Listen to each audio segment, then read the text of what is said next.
Hi, welcome to Catholic Breakfast. I'm Father John Muir. We're taking a deep dive into Saint Augustine's amazing book, The Confessions.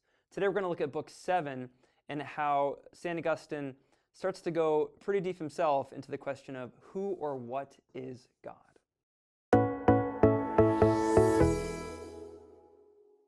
So book 7 of Augustine's Confessions is where he really starts to wrestle with who's God.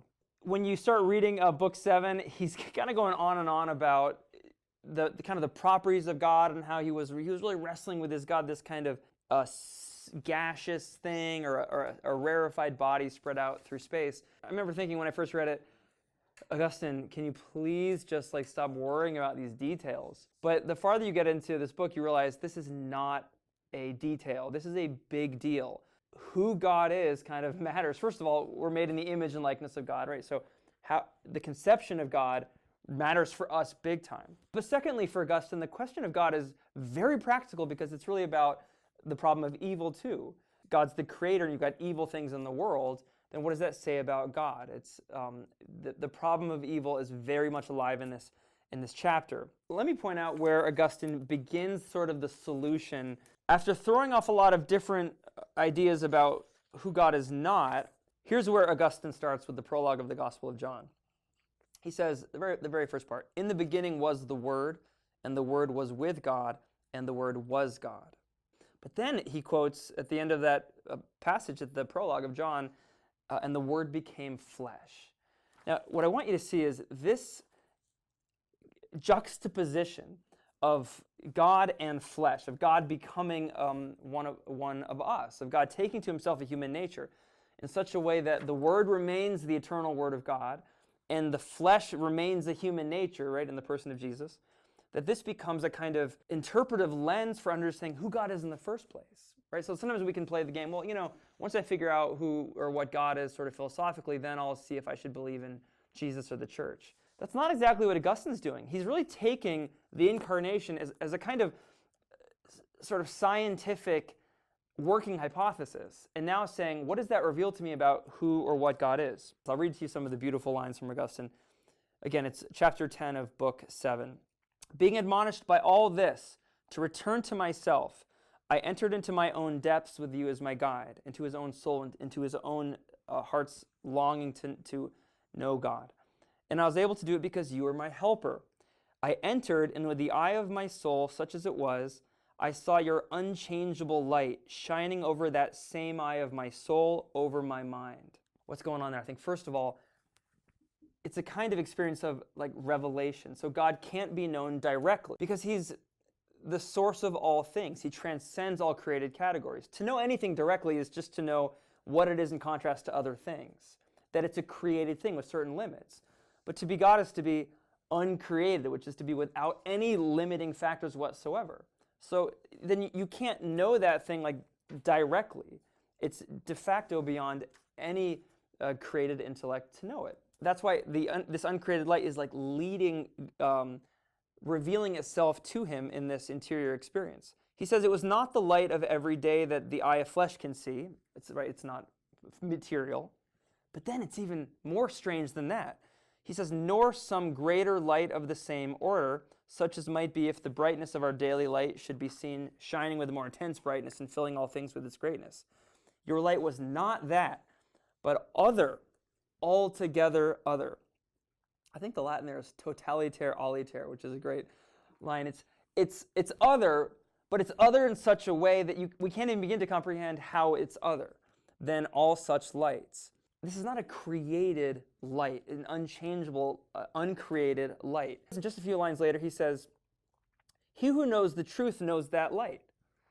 And he who knows the light knows eternity." The light of God is the light that makes anything to be knowable in the first place. So you kind of know God through kind of reverse engineering. You look at the created world, you sense, okay, I know this thing, right? This is a cup and this is an apple.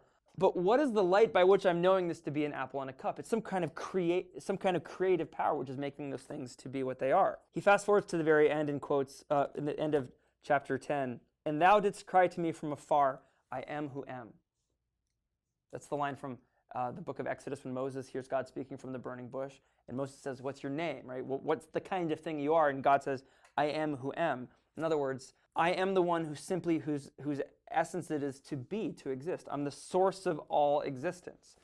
I'm the one in whom any created thing participates, simply to be. So here's what's so great about how this starts to solve one of the major problems Augustine had. And by the way, it's the problem that you and I have in our lives now, which is the problem of evil. If God is this unlimited source of goodness and being and life and love, then how are there bad things in the world? I'll just mention this, that in book 12, he starts to see it like a way forward in that problem.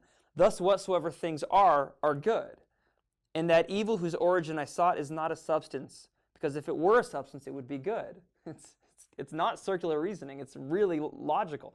He's seeing that if God is an uncreated light through whom and in whom all things exist, then God can't create anything evil, because if it creates, it's good. If he creates it and it exists, it's good. So then evil must be not a substance. It must be like a lack of a substance, or a kind of like a rotten hole inside of a substance, so to speak. It's like a parasitic thing. A lot more he could say about that, but I'll just skip over to how he ends this so beautifully. Look, at this stage, he's still not a Christian. He's free of being a Manichae, and he's making progress towards his understanding of God.